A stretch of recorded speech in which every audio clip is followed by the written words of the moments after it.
Te Komisariati i Policisë neve prum një kërkesë që sot në orën 21 ketore veneciane do mblidhen qytetarë të Dushit, Shqipërisë, të Tiranës, kushdo qoftë. Qytetarë të lirë, aktiv dhe super të ndjeshëm për ta gdhirë sot edhe për shprehur vullnetin, forcën tonë për të ndaluar këtë masakër të historisë shqiptare. Por kjo është një ranë, se ana kryesore ne sapo dolëm nga prokuroria e rrethit Dushit, i cili na pajisi me vendimin e dalë nga gjykata e rrethit Dushit, një vendim që thot shprehimisht që ndalohen apo sekuestrohet vendosja e sekuestros preventive të pasurisë palujshme në projektin Veliera, duke mos lejuar vazhdimin e punimeve për pjesën e projektit që shtrihet në zonën A të qytetit Dushit. Urdhoni qytetarët të Dushit, qytetarët e Shqipërisë, kjo është fitoria e parë morale dhe institucionale, ku qytetarët aktiv të Shqipërisë bashkë me qytetarët e Dushit arritën të korin fitoren e parë.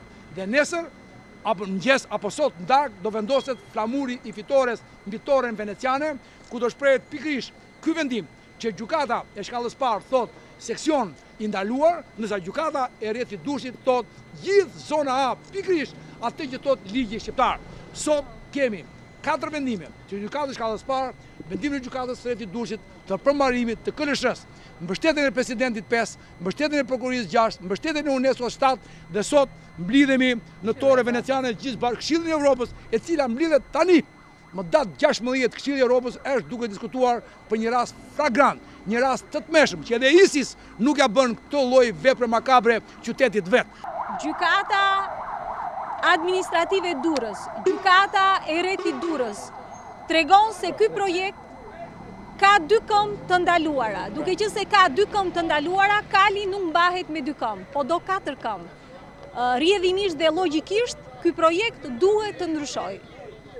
Ky projekt nuk duhet të bëhet pikërisht sepse do të jetë 200 metra larg torres veneciane, ndërkohë që është 5 metra, ndërkohë që është më i lartë se torja veneciane, ndërkohë që mbivendos bukurinë e një monumenti historik të vjetër, mbivendos një estetik, projekt, po e quajmë projekt estetik, po i cili mund vendoset, nuk kemi kundër projektit, asgjë s'kemi me kompaninë që ndërtona etj, po vendoset ke pjesa ku është tragedi njerëzor. Ose zbatoj ligjin, po thuaj. Të zbatoj ligjin.